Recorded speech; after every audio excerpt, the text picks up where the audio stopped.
Punjabi study point 63 ਵੇਖ ਰਹੇ ਸਾਰੇ ਹੀ ਵਿਊਅਰਸ ਦਾ ਇਸ ਚੈਨਲ ਤੇ ਇੱਕ ਵਾਰ ਫੇਰ ਬਹੁਤ ਬਹੁਤ ਸਵਾਗਤ। ਮੈਂ ਅਮਰਜੀਤ ਕੌਰ ਅਗਲੀ ਵੀਡੀਓ ਲੈ ਕੇ ਆਪ ਜੀ ਦੇ ਸਾਨੂੰ ਪੇਸ਼ ਹੈਗੇ ਹਾਂ ਤੇ ਇਸ ਵੀਡੀਓ ਵਿੱਚ ਆਪਾਂ ਚੱਲ ਰਹੀ ਲੜੀ ਦੇ ਵਿੱਚ ਪੰਜਾਬ ਯੂਨੀਵਰਸਿਟੀ ਚੰਡੀਗੜ੍ਹ ਦੇ BA ਦੇ ਤੀਸਰੇ ਸਮੈਸਟਰ ਦੀ ਪੰਜਾਬੀ ਜਨਰਲ ਦੀ ਪਾਠ ਪੁਸਤਕ ਹੈ ਜੋ ਇਸ ਦਾ ਨਾਮ ਹੈ ਪੰਜ ਆਬ। ਇਸ ਵਿੱਚ ਦਰਜ 9ਵਾਂ ਨਿਬੰਧ ਹੈ ਪੰਜਾਬ ਦੀ ਲੋਕਧਾਰਾ ਅਤੇ ਮਾਨਵੀ ਚੇਤਨਾ। ਇਸ ਦੇ ਪ੍ਰਸ਼ਨ ਉੱਤਰ ਆਪਾਂ ਨੇ ਵਾਚਣੇ ਨੇ। ਵਿਸ਼ਾ ਕੀ ਹੈ, ਸਾਰ ਕੀ ਹੈ, ਇਹਦੇ ਬਾਰੇ ਗੱਲ ਕਰਨੀ ਹੈਗੀ ਹੈ ਤੇ ਇਸ ਬਾਰੇ ਪੂਰੇ ਵਿਸਥਾਰ ਦੇ ਨਾਲ ਜਾਣਕਾਰੀ ਇਸ ਤੋਂ ਪਹਿਲਾਂ ਵੀਡੀਓ ਵਿੱਚ ਦਿੱਤੀ ਜਾ ਚੁੱਕੀ ਹੈ। ਜਿਹੜੇ ਵਿਦਿਆਰਥੀਆਂ ਨੇ ਇਸ ਵਿਸ਼ੇ ਬਾਰੇ ਵਿਸਥਾਰ ਸਹਿਤ ਪੜ੍ਹਨਾ ਹੈਗਾ ਤਾਂ ਉਹ ਇਸ ਤੋਂ ਪਹਿਲਾਂ ਵਾਲੀ ਵੀਡੀਓ ਜ਼ਰੂਰ ਵੇਖਣ ਜੋ ਪਲੇਲਿਸਟ ਦੇ ਵਿੱਚ ਪਾਈ ਗਈ ਹੈਗੀ ਆ। ਤਾਂ ਅੱਜ ਆਪਾਂ ਇਸ ਦਾ ਜਿਹੜਾ ਹੈ ਪੜ੍ਹਨਾ ਹੈ ਵੀ ਵਿਸ਼ਾ ਦੱਸ ਕੇ ਸਾਰ। ਕਾਫੀ ਗੱਲਾਂ ਅਸੀਂ ਵਿਆਖਿਆ ਦੇ ਸਮੇਂ ਵੀ ਪੜ੍ਹੀਆਂ ਹੈਗੀਆਂ ਨੇ ਕਿ ਇਹਦੇ ਵਿੱਚ ਦੋ ਗੱਲਾਂ ਦੱਸੀਆਂ ਨੇ ਕਿ ਜਿਹੜਾ ਮਾਨਵੀ ਚੇਤਨਾ ਭਾਵ ਸੋਚਣ ਸਮਝਣ ਜਾਂ ਵਿਚਾਰ ਕਰਨ ਦੀ ਸ਼ਕਤੀ ਹੈ ਉਸ ਦੇ ਉੱਤੇ ਸਾਡੀ ਲੋਕ ਧਾਰਾ ਹੈ ਜੋ ਉਸ ਦਾ ਕੀ ਪ੍ਰਭਾਵ ਹੈ, ਕਿੰਨਾ ਕੁ ਰੋਲ ਹੈ, ਤਾਂ ਲੋਕ ਧਾਰਾ ਬਣਦੀ ਕਿਵੇਂ ਆ। ਇੱਕ ਪਾਸੇ ਜਿਹੜਾ ਮਨੁੱਖ ਦਾ ਮਨ ਹੈ ਉਹ ਲੋਕ ਧਾਰਾ ਤੋਂ ਪ੍ਰਭਾਵਿਤ ਵੀ ਹੁੰਦਾ ਹੈਗਾ, ਪਰ ਦੂਸਰੇ ਨੰਬਰ 'ਤੇ ਲੋਕ ਧਾਰਾ ਨੂੰ ਰਚਣ ਦੇ ਵਿੱਚ ਵੀ ਮਨੁੱਖੀ ਮਨ ਦਾ ਹੀ ਕੰਮ ਹੈ, ਕਿਉਂਕਿ ਅਕਸਰ ਨੂੰ ਕੋਈ ਰਵਾਇਤ ਹੈ ਉਹ ਕਿਸੇ ਵਿਅਕਤੀ ਨੇ ਤਾਂ ਸ਼ੁਰੂਆਤ ਕੀਤੀ ਹੈ। ਤਾਂ ਇਸ ਜਿਹੜਾ ਹੈ ਪਾਠ ਦੇ ਵਿੱਚ ਆਪਾਂ ਦੇਖਿਆ ਸੀ ਵੀ ਜਦੋਂ ਕੋਈ ਰਵਾਇਤ ਸ਼ੁਰੂ ਹੁੰਦੀ ਹੈ ਕਿਸੇ ਚੰਗੇ ਸੋਚਵਾਨ ਮਨੁੱਖ ਦੀ ਵਿਚਾਰ ਦੇ ਨਾਲ ਸ਼ੁਰੂ ਹੁੰਦੀ ਹੈ, ਫਿਰ ਉਸ ਦੀ ਸੋਚ ਦੇ ਵਿੱਚ ਹੋਰ ਬੰਦੇ ਆਪਣੀਆਂ ਹਾਂ ਰਲਾ ਦਿੰਦੇ ਨੇ ਤਾਂ ਫਿਰ ਉਹ ਇੱਕ ਲੋਕ ਧਾਰਾ ਦਾ ਹੌਲੀ ਹੌਲੀ ਅੰਗ ਬਣ ਜਾਂਦੀ ਹੈਗੀ ਆ। ਅਤੇ ਇਸੇ ਤਰ੍ਹਾਂ ਲੋਕ ਧਾਰਾ ਦੇ ਵਿੱਚ ਕਈ ਗੱਲਾਂ ਨੇ, ਲੋਕ ਕਹਾਣੀਆਂ ਨੇ, ਇਹ ਸਾਰਾ ਕੁਝ ਜਿਹੜਾ ਹੈ ਸਾਹਿਤ ਹੈ, ਲੋਕ ਸਾਹਿਤ ਹੈ, ਇਸ ਦਾ ਹੀ ਇੱਕ ਹਿੱਸਾ ਹੈਗੇ ਨੇ। ਤਾਂ ਹੁਣ ਅਸੀਂ ਇਹਦਾ ਪੰਜਾਬ ਦੀ ਲੋਕਧਾਰਾ ਅਤੇ ਮਾਨਵੀ ਚੇਤਨਾ ਨਿਬੰਧ ਦਾ ਵਿਸ਼ਾ ਦੱਸ ਕੇ ਸਾਰ ਪ੍ਰਸ਼ਨ ਵਾਚਦੇ ਹੈਗੇ ਹਾਂ। ਅਤੇ ਇਹ ਪ੍ਰਸ਼ਨ ਜਿਹੜਾ ਹੈ ਪ੍ਰੀਖਿਆ ਦੀ ਦ੍ਰਿਸ਼ਟੀ ਤੋਂ 2016 ਈਸਵੀ ਦੇ ਵਿੱਚ ਪੇਪਰ ਦੇ ਵਿੱਚ ਆਇਆ ਹੋਇਆ ਹੈਗਾ। ਅਤੇ ਪੰਜਾਬ ਦੀ ਲੋਕਧਾਰਾ ਅਤੇ ਮਾਨਵੀ ਚੇਤਨਾ ਨਿਬੰਧ ਸ਼੍ਰੀ ਜੋਗਿੰਦਰ ਸਿੰਘ ਕੈਰੋਂ ਦਾ ਲਿਖਿਆ ਹੋਇਆ ਹੈ। ਅਤੇ ਇਸ ਨਿਬੰਧ ਦਾ ਵਿਸ਼ਾ ਕੀ ਹੈ ਕਿ ਪੰਜਾਬੀ ਲੋਕਧਾਰਾ ਅਤੇ ਮਾਨਵੀ ਚੇਤਨਾ ਦੇ ਅੰਤਰ ਸੰਬੰਧਾਂ ਬਾਰੇ ਜਿਹੜੇ ਹੈ ਵਿਚਾਰਾਂ ਦੀ ਪੇਸ਼ਕਾਰੀ ਹੈਗੀ ਹੈ ਵੀ ਕਿਸ ਤਰ੍ਹਾਂ ਪੰਜਾਬ ਦੀ ਲੋਕਧਾਰਾ ਹੈ ਅਤੇ ਮਨੁੱਖੀ ਚੇਤਨਾ ਆਪਸ ਦੇ ਵਿੱਚ ਇੰਟਰ ਰਿਲੇਟਡ ਹੈਗੇ ਨੇ। ਨਿਬੰਧਕਾਰ ਦੱਸਦਾ ਹੈ ਕਿ ਚੇਤਨਾ ਅਤੇ ਲੋਕਧਾਰਾ ਅੰਤਰ ਸੰਬੰਧਿਤ ਹੈਗੇ ਨੇ।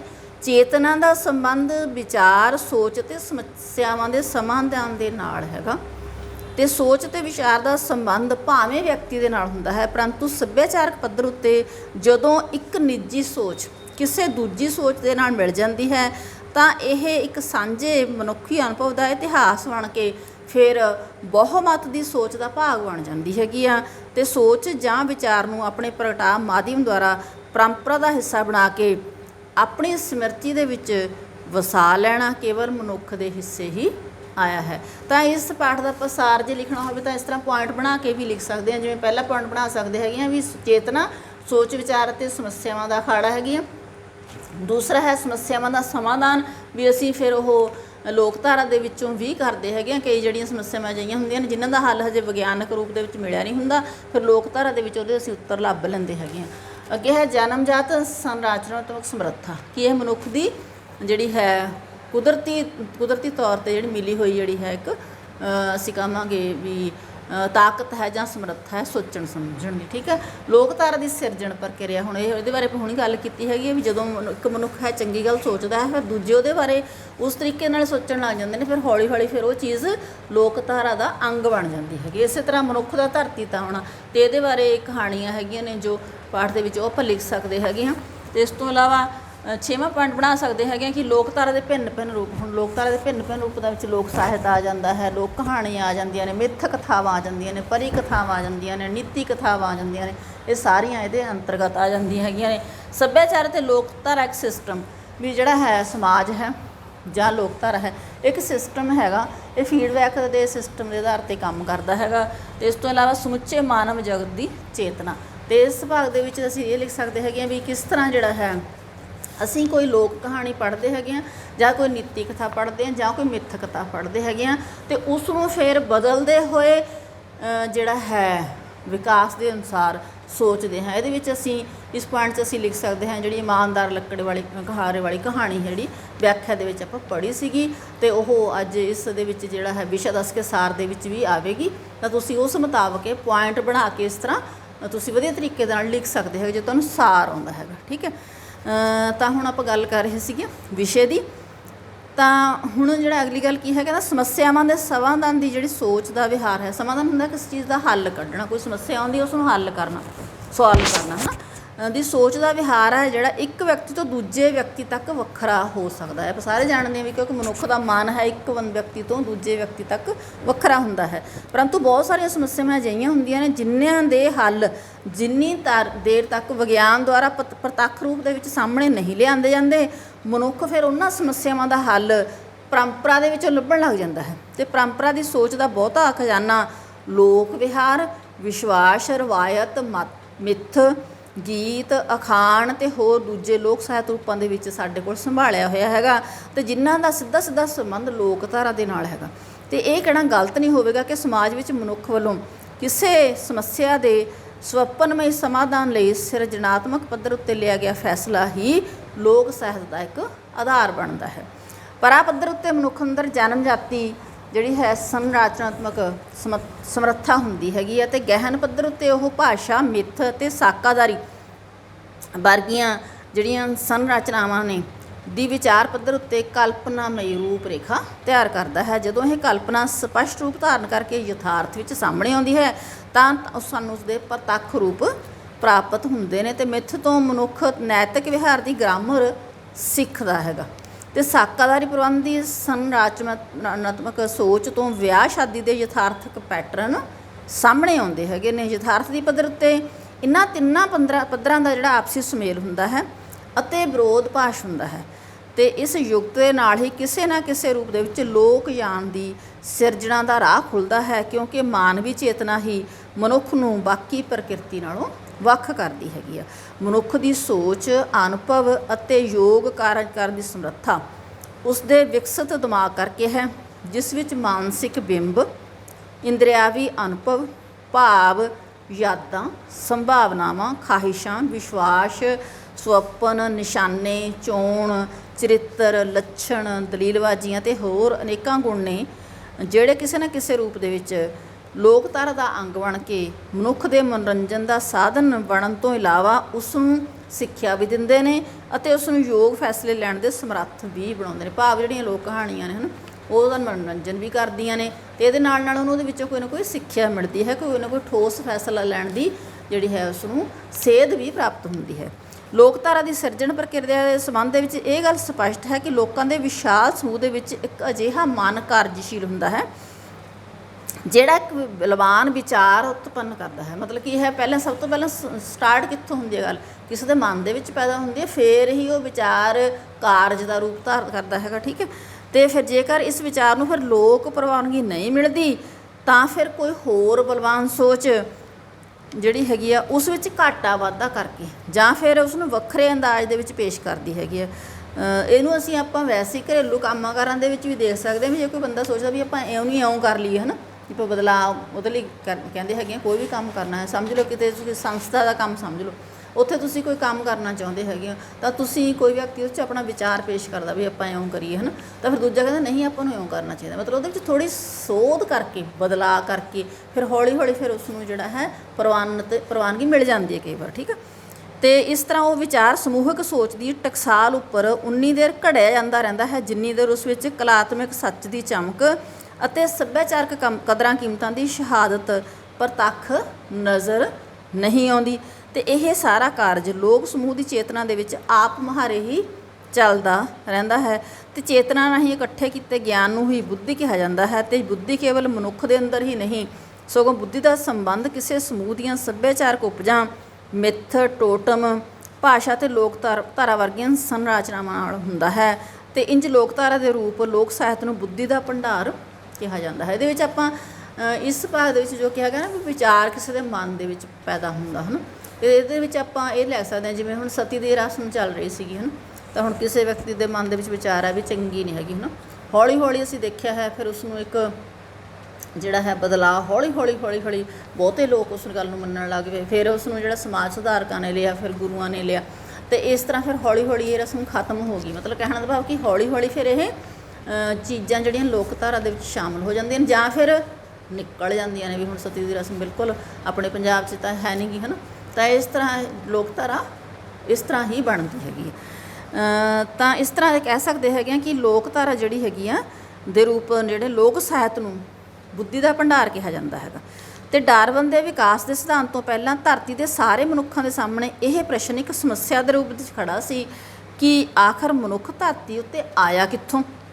ਇਸ ਸੰਬੰਧੀ ਧਰਮ ਗ੍ਰੰਥਾਂ ਦੇ ਵਿੱਚ ਵੱਖ-ਵੱਖ ਵਿਚਾਰ ਹੈਗੇ ਨੇ, ਪਰੰਤੂ ਵੇਖਣ ਵਾਲੀ ਗੱਲ ਇਹ ਹੈ ਕਿ ਪੰਜਾਬੀ ਮਨੁੱਖ ਨੇ ਆਪਣੀ ਚੇਤਨਾ ਦੁਆਰਾ ਇਸ ਪ੍ਰਸ਼ਨ ਨੂੰ ਕਿਵੇਂ ਗ੍ਰਹਿਣ ਕੀਤਾ ਅਤੇ ਕਿਵੇਂ ਲੋਕਧਾਰਾ ਦੇ ਵਿੱਚ ਇਸ ਦਾ ਉੱਤਰ ਦਿੱਤਾ। ਤੇ ਫਿਰ ਹੁਣ ਇਸ ਲੋਕਧਾਰਾ ਦੇ ਵਿੱਚ ਕਿਵੇਂ ਉੱਤਰ ਦਿੱਤਾ ਉਹਨੇ, ਇਸ ਸੰਬੰਧੀ ਕੀ ਕਿਹਾ ਉਹਨੇ ਕਿ ਰੱਬ ਦੁਆਰਾ ਸਭ ਤੋਂ ਪਹਿਲਾਂ ਇੱਕ ਮਿੱਟੀ ਦਾ ਘੋੜਾ, ਫਿਰ ਇੱਕ ਕੁੱਤਾ ਤੇ ਅੰਤ ਵਿੱਚ ਮਨੁੱਖ ਬਣਾਉਣ ਦੀ ਇੱਕ ਮਿੱਥ ਪ੍ਰਚਲਿਤ ਹੈ, ਜਿਸ ਰਾਹੀਂ ਮਨੁੱਖ ਨੇ ਉਹਨਾਂ ਬਹੁਤ ਸਾਰੇ ਪ੍ਰਸ਼ਨਾਂ ਦੇ ਉੱਤਰ ਲੱਭ ਲਏ ਜਿਹੜੇ ਅਜੇ ਤੱਕ ਵਿਗਿਆਨ ਨੇ ਉਸ ਨੂੰ ਨਹੀਂ ਸੀ ਦਿੱਤੇ।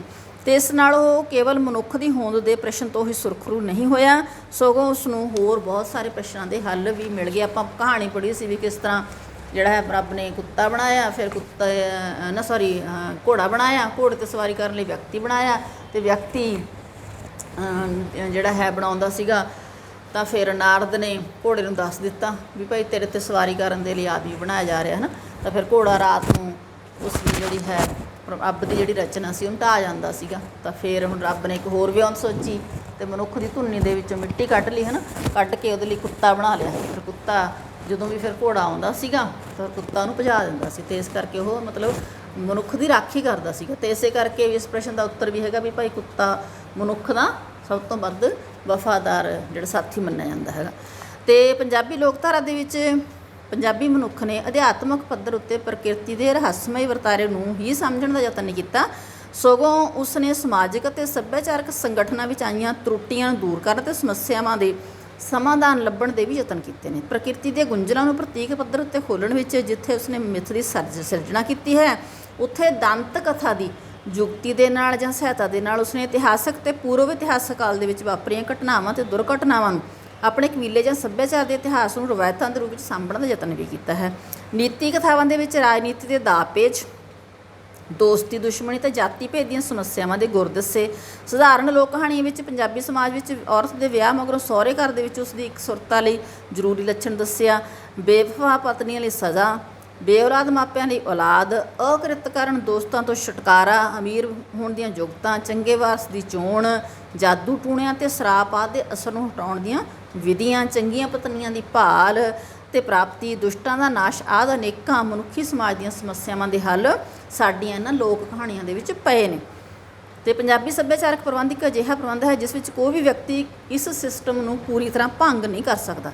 ਅਤੇ ਇਸ ਸੱਭਿਆਚਾਰ ਦੀ ਕੋਈ ਇਕਾਈ ਜੇਕਰ ਸਮਾਜ ਦੀ ਚਾਲ ਤੋਂ ਵਧੇਰੇ ਅੱਗੇ ਲੱਗਣ ਦੀ ਕੋਸ਼ਿਸ਼ ਕੀਤੀ ਹੈ ਤਾਂ ਸਮੁੱਚਾ ਪ੍ਰਬੰਧ ਉਸ ਨੂੰ ਨਿਯੰਤਰਣ ਰੱਖਣ ਦੇ ਲਈ ਵਿੱਚ ਕਿਰਿਆਸ਼ੀਲ ਹੋ ਜਾਂਦਾ ਹੈ। ਜੇਕਰ ਕੋਈ ਇਕਾਈ ਪਛੜ ਜਾਂਦੀ ਹੈ ਤਾਂ ਵੀ ਉਸ ਨੂੰ ਅੱਗੇ ਲੈ ਕੇ ਚੱਲਣ ਦਾ ਯਤਨ ਕੀਤਾ ਜਾਂਦਾ ਹੈਗਾ।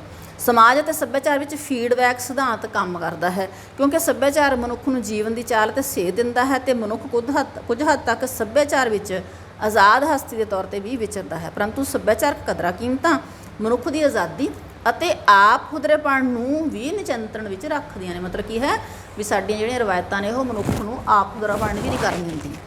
ਅਤੇ ਮਨੁੱਖ ਪੰਜਾਬ ਦੀ ਲੋਕਧਾਰਾ ਅਤੇ ਮਾਨਵੀ ਚੇਤਨਾ ਤੋਂ ਜੇਕਰ ਸਮੁੱਚੇ ਮਾਨਵ ਜਗਤ ਦੀ ਚੇਤਨਾ ਦੇ ਅਰਥ ਲਏ ਜਾਣ ਤਾਂ ਕਿਹਾ ਜਾ ਸਕਦਾ ਹੈ ਕਿ ਪੰਜਾਬੀ ਲੋਕਧਾਰਾ ਵਿਸ਼ਵ ਪੱਧਰ ਦੀ ਨਵੀਂ ਚੇਤਨਾ ਨੂੰ ਗ੍ਰਹਿਣ ਕਰਦੀ ਹੋਈ ਆਪਣੇ ਲੋਕਾਂ ਨੂੰ ਸੇਧ ਦੇਣ ਦਾ ਯਤਨ ਕਰ ਰਹੀ ਹੈ। ਅਤੇ ਇਸ ਪ੍ਰਕਾਰ ਅਸੀਂ ਦੇਖਦੇ ਹੈਗੇ ਹਾਂ ਕਿ ਇਸ ਨਿਬੰਧ ਦਾ ਵਿਸ਼ਾ ਬੌਧਿਕ ਵੀ ਹੈ ਅਤੇ ਨਿਬੰਧਕਾਰ ਦੇ ਵਿਚਾਰ ਬਿਲਕੁਲ ਮੌਲਿਕ ਹੈਗੇ ਨੇ। ਅਗਲੇ ਹੈਗੇ ਨੇ ਸੰਖੇਪ ਪ੍ਰਸ਼ਨਾਂ ਵਾਲੇ ਉੱਤਰ ਜੋ ਤੁਹਾਨੂੰ 5 ਨੰਬਰ ਦੇ ਆਉਂਦੇ ਹੈਗੇ ਨੇ।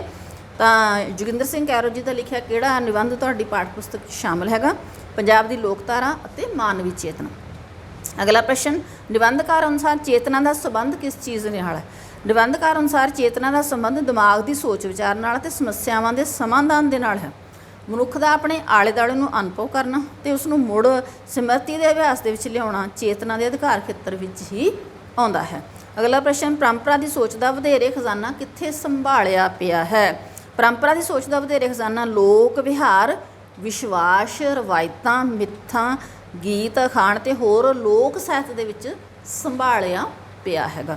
ਅਗਲਾ ਪ੍ਰਸ਼ਨ, ਲੋਕਧਾਰਾ ਦੀ ਸਿਰਜਣਾ ਕਿਵੇਂ ਹੁੰਦੀ ਹੈ? ਹੁਣ ਇਹ ਪ੍ਰਸ਼ਨ ਜਿਹੜਾ ਹੈ ਮਹੱਤਵਪੂਰਨ ਹੈ ਤੇ ਇਹ 2018 ਦੇ ਵਿੱਚ ਤੇ 2021 ਦੇ ਵਿੱਚ ਆਇਆ ਹੋਇਆ ਪੇਪਰ ਦੇ ਵਿੱਚ। ਲੋਕਾਂ ਦੇ ਵਿਸ਼ਾਲ ਸਮੂਹ ਪਿੱਛੇ ਇੱਕ ਅਜਿਹਾ ਮਨ ਕਾਰਜਸ਼ੀਲ ਹੁੰਦਾ ਹੈ ਜਿਹੜਾ ਬਲਵਾਨ ਵਿਚਾਰ ਉਤਪੰਨ ਕਰਦਾ ਹੈ। ਜੇਕਰ ਉਸ ਵਿਚਾਰ ਨੂੰ ਲੋਕ ਪ੍ਰਵਾਨਗੀ ਨਹੀਂ ਮਿਲਦੀ ਤਾਂ ਕੋਈ ਹੋਰ ਬਲਵਾਨ ਸੋਚ ਉਸ ਵਿੱਚ ਵਾਧਾ ਕਰਕੇ ਉਸ ਨੂੰ ਵੱਖਰੇ ਅੰਦਾਜ਼ ਵਿੱਚ ਪੇਸ਼ ਕਰਦੀ ਹੈ ਤੇ ਇੰਜ ਉਹ ਵਿਚਾਰ ਸਮੂਹਿਕ ਸੋਚ ਦੀ ਟਕਸਾਲ ਵਿੱਚ ਉਨੀ ਦੇਰ ਤੱਕ ਘੜਿਆ ਜਾਂਦਾ ਹੈ ਜਿੰਨੀ ਦੇਰ ਤੱਕ ਉਸ ਵਿੱਚ ਕਲਾਤਮਕ ਸੱਚ ਦੀ ਚਮਕ ਅਤੇ ਸੱਭਿਆਚਾਰਕ ਕਦਰਾਂ ਕੀਮਤਾਂ ਦੀ ਸ਼ਹਾਦਤ ਪ੍ਰਤੱਖ ਨਜ਼ਰ ਨਹੀਂ ਆਉਂਦੀ। ਤੇ ਇਹ ਸਾਰਾ ਕਾਰਜ ਆਪ ਮੁਹਾਰੇ ਚੱਲਦਾ ਰਹਿੰਦਾ ਹੈ ਤੇ ਇਸ ਤਰ੍ਹਾਂ ਲੋਕਧਾਰਾ ਦੀ ਸਿਰਜਣਾ ਲਗਾਤਾਰ ਹੁੰਦੀ ਰਹਿੰਦੀ ਹੈਗੀ ਆ। ਅਗਲਾ ਪ੍ਰਸ਼ਨ, ਪੰਜਾਬੀ ਮਨੁੱਖ ਨੇ ਬੰਦੇ ਦੇ ਧਰਤੀ ਉੱਪਰ ਆਉਣ ਦੇ ਸਵਾਲ ਦਾ ਲੋਕਧਾਰਾ ਦੇ ਵਿੱਚੋਂ ਕਿਵੇਂ ਜਵਾਬ ਲੱਭਿਆ? ਤੇ ਮਨੁੱਖ ਨੇ ਇਸ ਲਈ ਇੱਕ ਮਿੱਥ ਸਿਰਜ ਲਈ, ਇੱਕ ਜੋ ਇਸ ਤਰ੍ਹਾਂ ਹੈਗੀ ਆ ਕਿ ਰੱਬ ਨੇ ਸਭ ਤੋਂ ਪਹਿਲਾਂ ਮਿੱਟੀ ਦਾ ਘੋੜਾ ਬਣਾਇਆ, ਉਸ ਵਿੱਚ ਜਾਨ ਪਾ ਦਿੱਤੀ। ਘੋੜੇ ਨੂੰ ਜਿਹੜਾ ਹੈ ਚੁੰਗੀਆਂ ਭਰਦਾ ਦੌੜਦਾ ਵੇਖ ਕੇ ਰੱਬ ਨੇ ਉਸ ਵਿੱਚ ਸਵਾਰੀ ਕਰਨ ਦੇ ਲਈ ਮਿੱਟੀ ਦਾ ਬੰਦਾ ਬਣਾਉਣਾ ਸ਼ੁਰੂ ਕੀਤਾ ਤੇ ਇਹ ਗੱਲ ਸ਼ੈਤਾਨ ਨਾਰਦ ਨੇ ਘੋੜੇ ਨੂੰ ਦੱਸ ਦਿੱਤੀ ਕਿ ਰੱਬ ਉਸ ਉੱਤੇ ਸਵਾਰੀ ਕਰਨ ਲਈ ਬੰਦੇ ਨੂੰ ਬਣਾ ਰਿਹਾ ਹੈ। ਤੇ ਹੁਣ ਰੱਬ ਸਾਰਾ ਦਿਨ ਬੰਦੇ ਦਾ ਬੁੱਤ ਬਣਾਉਂਦਾ ਤੇ ਘੋੜਾ ਜਿਹੜਾ ਹੈ ਰਾਤ ਨੂੰ ਉਸ ਦਾ ਬੁੱਤ ਢਾਹ ਦਿੰਦਾ। ਰੱਬ ਨੇ ਇਸ ਸਮੱਸਿਆ ਦਾ ਹੱਲ ਕਰਨ ਦੇ ਲਈ ਬੰਦੇ ਦੀ ਧੁੰਨੀ ਦੇ ਵਿੱਚੋਂ ਕੁਝ ਮਿੱਟੀ ਕੱਢ ਕੇ ਕੁੱਤਾ ਬਣਾਇਆ ਤੇ ਉਹਦੇ ਵਿੱਚ ਜਾਨ ਪਾ ਦਿੱਤੀ। ਤੇ ਹੁਣ ਜਦ ਵੀ ਜਿਹੜਾ ਘੋੜਾ ਬੰਦੇ ਦਾ ਬੁੱਤ ਢਾਉਣ ਆਉਂਦਾ ਤਾਂ ਕੁੱਤਾ ਉਸ ਨੂੰ ਪੈ ਜਾਂਦਾ ਤੇ ਘੋੜਾ ਡਰ ਕੇ ਦੂਰ ਦੌੜ ਜਾਂਦਾ। ਤੇ ਇਸ ਨਿੱਕੀ ਕਹਾਣੀ ਦੇ ਨਾਲ ਮਨੁੱਖ ਨੇ ਲੋਕਧਾਰਾਈ ਜੁਗਤ ਦੇ ਨਾਲ ਉਹਨਾਂ ਸਾਰੇ ਸਵਾਲਾਂ ਦੇ ਜਵਾਬ ਲੱਭ ਲਏ ਜਿਹੜੇ ਅਜੇ ਵੀ ਵਿਗਿਆਨ ਨੇ ਉਸ ਨੂੰ ਨਹੀਂ ਦਿੱਤੇ। ਅਗਲਾ ਪ੍ਰਸ਼ਨ, ਸਧਾਰਨ ਲੋਕ ਕਹਾਣੀਆਂ ਦੇ ਵਿੱਚ ਮਨੁੱਖੀ ਸਮਾਜ ਦੀਆਂ ਕਿਹੜੀਆਂ ਸਮੱਸਿਆਵਾਂ ਦੇ ਹੱਲ ਉਪਲਬਧ ਨੇ? ਸਧਾਰਨ ਲੋਕ ਕਹਾਣੀਆਂ ਦੇ ਵਿੱਚ ਮਨੁੱਖੀ ਸਮਾਜ ਦੀਆਂ ਬਹੁਤ ਸਾਰੀਆਂ ਸਮੱਸਿਆਵਾਂ ਦੇ ਹੱਲ ਉਪਲਬਧ ਨੇ, ਜਿਵੇਂ ਸਹੁਰੇ ਘਰ ਦੇ ਵਿੱਚ ਪਤਨੀ ਦੀ ਇਕਸੁਰਤਾ ਹੋਣੀ ਚਾਹੀਦੀ ਹੈ, ਬੇਵਫਾ ਪਤਨੀਆਂ ਲਈ ਸਜ਼ਾ, ਬੇਔਲਾਦ ਮਾਪਿਆਂ ਲਈ ਔਲਾਦ, ਅਕਿਰਤ ਕਾਰਨ ਦੋਸਤਾਂ ਤੋਂ ਕਿਵੇਂ ਛੁਟਕਾਰਾ ਪਾਉਣਾ ਹੈ, ਅਮੀਰ ਹੋਣ ਦੀਆਂ ਜੁਗਤਾਂ, ਚੰਗੇ ਵਾਰਸ ਦੀ ਚੋਣ ਕਿਵੇਂ ਕਰਨੀ ਚਾਹੀਦੀ ਹੈ, ਜਾਦੂ ਟੂਣੇ ਅਤੇ ਸ਼ਰਾਪ ਆਦਿ ਅਸਰੋਂ ਹਟਾਉਣ ਦੀਆਂ ਵਿਧੀਆਂ, ਚੰਗੀਆਂ ਪਤਨੀਆਂ ਦੀ ਭਾਲ ਅਤੇ ਪ੍ਰਾਪਤੀ ਅਤੇ ਦੁਸ਼ਟ ਲੋਕਾਂ ਦਾ ਨਾਸ਼ ਕਿਵੇਂ ਕੀਤਾ ਜਾ ਸਕਦਾ ਹੈ। ਅਗਲਾ ਪ੍ਰਸ਼ਨ, ਕੀ ਕੋਈ ਇਕੱਲਾ ਵਿਅਕਤੀ ਪੰਜਾਬੀ ਸੱਭਿਆਚਾਰਕ ਸਿਸਟਮ ਨੂੰ ਪੂਰੀ ਤਰ੍ਹਾਂ ਭੰਗ ਕਰ ਸਕਦਾ ਹੈ? ਤਾਂ ਜਿਹੜਾ ਹੈ ਪੰਜਾਬੀ ਸੱਭਿਆਚਾਰਕ ਪ੍ਰਬੰਧ ਇੱਕ ਅਜਿਹਾ ਪ੍ਰਬੰਧ ਹੈ ਕਿ ਕੋਈ ਇਕੱਲਾ ਵਿਅਕਤੀ ਇਸ ਦੇ ਸਿਸਟਮ ਨੂੰ ਪੂਰੀ ਤਰ੍ਹਾਂ ਭੰਗ ਨਹੀਂ ਕਰ ਸਕਦਾ ਤੇ ਇਸ ਸੱਭਿਆਚਾਰ ਦੀ ਕੋਈ ਇੱਕ ਇਕਾਈ ਜਾਂ ਕੋਈ ਵਿਅਕਤੀ ਜੇਕਰ ਸਮਾਜ ਦੀ ਚਾਲ ਤੋਂ ਕੁਝ ਵੱਖਰਾ ਜਾਂ ਅੱਗੇ ਲੱਗਣ ਦੀ ਕੋਸ਼ਿਸ਼ ਕਰਦਾ ਹੈ ਤਾਂ ਸਮੁੱਚਾ ਪ੍ਰਬੰਧ ਉਸ ਨੂੰ ਨਿਯੰਤਰਣ ਵਿੱਚ ਰੱਖਣ ਦੇ ਲਈ ਕਿਰਿਆਸ਼ੀਲ ਹੋ ਜਾਂਦਾ ਹੈਗਾ। ਤੇ ਜੇਕਰ ਕੋਈ ਇਕਾਈ ਜਾਂ ਕੋਈ ਵਿਅਕਤੀ ਜਿਵੇਂ ਸਮਝ ਲਓ ਸਮਾਜ ਨਾਲ ਬਿਲਕੁਲ ਹੀ ਪਛੜ ਜਾਂਦਾ ਹੈ ਤਾਂ ਫਿਰ ਉਸ ਨੂੰ ਨਾਲ ਰੱਖਣ ਦਾ ਯਤਨ ਕੀਤਾ ਜਾਂਦਾ ਹੈਗਾ। ਜੇ ਹੁਣ ਅਸੀਂ ਕਹੀਏ ਵੀ ਹੁਣ ਜੇ ਕੋਈ ਕਹੇ ਵੀ ਭਾਈ ਅਸੀਂ ਬੱਚਿਆਂ ਨੂੰ ਪੜ੍ਹਾਉਣਾ ਨਹੀਂ, ਕੁੜੀਆਂ ਨੂੰ ਪੜ੍ਹਾਉਣ ਦੀ ਗੱਲ ਚਲੋ ਕਹਿੰਦੇ ਹਾਂ ਤਾਂ ਫਿਰ ਅਸੀਂ ਕੀ ਕਹਿੰਦੇ ਵੀ ਨਾ ਇਹ ਕਿਵੇਂ ਹੋ ਸਕਦਾ, ਪੜ੍ਹਾਉਣਾ ਚਾਹੀਦਾ। ਜਿਵੇਂ ਪੁਰਾਣੇ ਜ਼ਮਾਨੇ 'ਚ ਹੁੰਦਾ ਸੀ ਨਾ, ਕੁੜੀਆਂ ਨੂੰ ਪੜ੍ਹਾਉਂਦੇ ਨਹੀਂ ਸੀ ਹੁੰਦੇ ਤੇ ਫਿਰ ਜੇ ਕੋਈ ਵਿਅਕਤੀ ਹੁਣ ਕਹੇ ਹੈ ਨਾ ਤਾਂ ਸਾਰੇ ਲੋਕ ਉਸ ਨੂੰ ਇਹ ਸਲਾਹ ਦਿੰਦੇ ਵੀ ਨਾ ਇਹ ਗੱਲ ਨਹੀਂ ਕਰਨੀ, ਆਪਾਂ ਬੱਚਿਆਂ ਨੂੰ ਪੜ੍ਹਾਉਣਾ ਹੈ ਨਾ ਵੱਧ ਤੋਂ ਵੱਧ। ਤਾਂ ਇਸ ਤਰ੍ਹਾਂ ਹੀ ਜੇ ਕੋਈ ਵਿਅਕਤੀ ਜਿਹੜੀ ਹੈਗੀ ਆ ਸਮਾਜ ਤੋਂ ਵੱਖਰੀ ਚਾਲ ਚੱਲਣ ਲੱਗ ਜਾਵੇ ਤਾਂ ਫਿਰ ਉਸ ਨੂੰ ਰੋਕਿਆ ਵੀ ਜਾਂਦਾ ਹੈਗਾ ਹੈ ਨਾ। ਤਾਂ ਫੀਡਬੈਕ ਸਿਧਾਂਤ ਸਮਾਜ ਅਤੇ ਸੱਭਿਆਚਾਰ ਦੇ ਵਿੱਚ ਕਿਵੇਂ ਕੰਮ ਕਰਦਾ ਹੈ? ਸੱਭਿਆਚਾਰ ਮਨੁੱਖ ਨੂੰ ਜੀਵ ਦੀ ਚਾਲ ਅਤੇ ਸੇਧ ਦਿੰਦਾ ਹੈ ਤੇ ਮਨੁੱਖ ਕੁਝ ਹੱਦ ਤੱਕ ਸੱਭਿਆਚਾਰ ਵਿੱਚ ਆਜ਼ਾਦ ਹਸਤੀ ਦੇ ਤੌਰ 'ਤੇ ਵੀ ਵਿਚਰਦਾ ਹੈਗਾ, ਪਰੰਤੂ ਸੱਭਿਆਚਾਰਕ ਕਦਰਾਂ ਕੀਮਤਾਂ ਮਨੁੱਖ ਦੀ ਆਜ਼ਾਦੀ ਅਤੇ ਆਪ ਹੁਤਰੇਪਣ ਨੂੰ ਨਿਯੰਤਰਣ ਵਿੱਚ ਵੀ ਰੱਖਦੀਆਂ ਨੇ। ਇਹ ਸਭ ਕੁਝ ਸਮਾਜ ਅਤੇ ਸੱਭਿਆਚਾਰ ਵਿੱਚ ਫੀਡਬੈਕ ਸਿਧਾਂਤ ਦੇ ਕਿਰਿਆਸ਼ੀਲ ਹੋਣ ਕਰਕੇ ਹੀ ਹੁੰਦਾ ਹੈਗਾ। ਅਗਲਾ ਪ੍ਰਸ਼ਨ, ਪੰਜਾਬ ਨੂੰ ਗੁਰੂਆਂ ਅਤੇ ਰਿਸ਼ੀਆਂ ਮੁਨੀਆਂ ਦਾ ਪੰਘੂੜਾ ਕਿਉਂ ਕਿਹਾ ਜਾਂਦਾ ਹੈ? ਹੁਣ ਇਹ ਪ੍ਰਸ਼ਨ ਜਿਹੜਾ ਹੈ 2017 ਵਿੱਚ ਤੇ 2019 ਦੇ ਵਿੱਚ ਪੇਪਰ ਦੇ ਵਿੱਚ ਆਇਆ ਹੋਇਆ। ਤੇ ਪੰਜਾਬ ਨੂੰ ਗੁਰੂਆਂ ਅਤੇ ਰਿਸ਼ੀਆਂ ਮੁਨੀਆਂ ਦਾ ਪੰਘੂੜਾ ਇਸ ਕਰਕੇ ਕਿਹਾ ਜਾਂਦਾ ਹੈ ਕਿਉਂਕਿ ਪੰਜਾਬ ਵਿੱਚ ਬਹੁਤ ਸਾਰੇ ਰਿਸ਼ੀਆਂ ਮੁਨੀਆਂ ਅਤੇ 10 ਗੁਰੂ ਸਾਹਿਬ ਦਾ ਜਨਮ ਹੋਇਆ ਅਤੇ ਇੱਥੇ ਹੀ ਉਹਨਾਂ ਨੇ ਆਪਣੇ ਧਰਮ ਦੇ ਉਪਦੇਸ਼ ਦਿੱਤੇ ਤੇ ਇਸ ਥਾਂ ਦੇ ਉੱਤੇ ਜਿਹੜਾ ਹੈ ਇਹਨਾਂ ਚੀਜ਼ਾਂ ਦੇ ਕਰਕੇ ਹੀ ਜਿਹੜਾ ਹੈ ਪੰਜਾਬ ਨੂੰ ਗੁਰੂਆਂ ਅਤੇ ਰਿਸ਼ੀਆਂ ਮੁਨੀਆਂ ਦਾ ਪੰਘੂੜਾ ਕਿਹਾ ਜਾਂਦਾ ਹੈਗਾ। ਅਗਲਾ ਪ੍ਰਸ਼ਨ, ਪੰਜਾਬ ਦੀ ਲੋਕਧਾਰਾ ਅਤੇ ਮਾਨਵੀ ਚੇਤਨਾ ਨਿਬੰਧ ਵਿੱਚ ਲੇਖਕ ਕਿਹੜੇ ਵਿਚਾਰ ਦਿੰਦਾ ਹੈ? ਇਹ ਪ੍ਰਸ਼ਨ ਵੀ 2015 ਦੇ ਵਿੱਚ ਆਇਆ ਹੋਇਆ ਪੇਪਰ ਦੇ ਵਿੱਚ। ਇਸ ਨਿਬੰਧ ਦੇ ਵਿੱਚ ਲੇਖਕ ਨੇ ਇਹ ਵਿਚਾਰ ਪੇਸ਼ ਕੀਤਾ ਹੈ ਕਿ ਚੇਤਨਾ ਅਤੇ ਲੋਕਧਾਰਾ ਅੰਤਰ ਸੰਬੰਧਿਤ ਹੈਗੀਆਂ ਨੇ ਤੇ ਚੇਤਨਾ ਦਾ ਸੰਬੰਧ ਵਿਚਾਰ, ਸੋਚ ਅਤੇ ਸਮੱਸਿਆਵਾਂ ਦੇ ਸਮਾਧਾਨ ਦੇ ਨਾਲ ਹੈ। ਸੋਚ ਅਤੇ ਵਿਚਾਰ ਦਾ ਸੰਬੰਧ ਭਾਵੇਂ ਵਿਅਕਤੀ ਦੇ ਨਾਲ ਹੁੰਦਾ ਹੈ ਪਰੰਤੂ ਸੱਭਿਆਚਾਰਕ ਪੱਧਰ ਉੱਤੇ ਜਦੋਂ ਕੋਈ ਇੱਕ ਨਿੱਜੀ ਸੋਚ ਕਿਸੇ ਦੂਜੀ ਸੋਚ ਦੇ ਨਾਲ ਮਿਲਦੀ ਹੈ ਤਾਂ ਉਹ ਇੱਕ ਸਾਂਝੇ ਮਨੁੱਖੀ ਅਨੁਭਵ ਦਾ ਇਤਿਹਾਸ ਬਣ ਕੇ ਸਮੂਹ ਦੀ ਸੋਚ ਦਾ ਭਾਵ ਬਣ ਜਾਂਦੀ ਹੈ। ਸੋਚ ਜਾਂ ਵਿਚਾਰ ਨੂੰ ਆਪਣੇ ਪ੍ਰਗਟਾਅ ਮਾਧਿਅਮ ਦੁਆਰਾ ਪਰੰਪਰਾ ਦਾ ਹਿੱਸਾ ਬਣਾ ਕੇ ਆਪਣੀ ਸਿਮਰਤੀ ਦੇ ਵਿੱਚ ਵਸਾ ਲੈਣਾ ਕੇਵਲ ਮਨੁੱਖ ਦੇ ਹੀ ਹਿੱਸੇ ਦੇ ਵਿੱਚ ਆਇਆ ਹੈਗਾ। ਬਾਕੀ ਸੋਚ ਵਿਚਾਰ ਦੀ ਜਿਹੜੀ ਹੈ ਪ੍ਰਕਿਰਤੀ ਭਾਵੇਂ ਬਾਕੀ ਜੀਵਾਂ ਵਿੱਚ ਵੀ ਹੁੰਦੀ ਹੈ ਇਸ ਪਾਠ ਦੇ ਅਨੁਸਾਰ। ਤਾਂ ਇਹ ਤਾਂ ਸੀਗਾ ਇਸ ਪਾਠ ਦੇ ਪ੍ਰਸ਼ਨ ਉੱਤਰ। ਉਮੀਦ ਕਰਦੀ ਹੈਗੀ ਹਾਂ ਤੁਹਾਨੂੰ ਚੰਗੀ ਤਰ੍ਹਾਂ ਸਮਝ ਲੱਗ ਗਏ ਹੋਣਗੇ, ਅਤੇ ਜੇਕਰ ਵੀਡੀਓ ਚੰਗੀ ਲੱਗੀ ਤਾਂ ਲਾਈਕ ਅਤੇ ਕਮੈਂਟ ਕਰਿਓ, ਆਪਣੇ ਦੋਸਤਾਂ ਦੇ ਨਾਲ ਵੱਧ ਤੋਂ ਵੱਧ ਸ਼ੇਅਰ ਕਰਿਓ, ਅਤੇ ਜੇਕਰ ਇਸ ਚੈਨਲ 'ਤੇ ਨਵੇਂ ਆਏ ਹੈਗੇ ਹੋ ਤਾਂ ਇਸ ਚੈਨਲ ਦੀ ਪਲੇਲਿਸਟ 'ਤੇ ਜ਼ਰੂਰ ਜਾਇਓ, ਅਤੇ ਉੱਥੇ ਤੁਸੀਂ ਵੇਖ ਸਕਦੇ ਹੈਗੇ ਹੋ ਵੀ ਕਿਹੜੀਆਂ ਕਲਾਸਾਂ ਦਾ ਸਿਲੇਬਸ ਅਪਲੋਡ ਕੀਤਾ ਹੈ। ਖਾਸ ਤੌਰ 'ਤੇ ਵਿਆਕਰਨ ਭਾਗ ਜ਼ਰੂਰ ਦੇਖਣਾ ਹੈ। ਇਸ ਤੋਂ ਇਲਾਵਾ ਸ਼ਾਰਟ ਵੀਡੀਓਜ਼ ਵੀ ਹੈਗੀਆਂ ਨੇ ਕਈ ਵਿਆਕਰਨ ਦੇ ਨਾਲ ਸੰਬੰਧਿਤ। ਅਤੇ ਜੇਕਰ ਇਹ ਵੀਡੀਓ ਆਪਦੀ ਪੜ੍ਹਾਈ ਦੇ ਲਿਹਾਜ਼ ਦੇ ਨਾਲ 1% ਵੀ ਲਾਭਦਾਇਕ ਹੋਈ ਤਾਂ ਫਿਰ ਪੰਜਾਬੀ ਮਾਂ ਬੋਲੀ ਨੂੰ ਸਮਰਪਿਤ ਇਸ ਚੈਨਲ ਨੂੰ ਸਬਸਕ੍ਰਾਈਬ ਜ਼ਰੂਰ ਕਰਿਓ।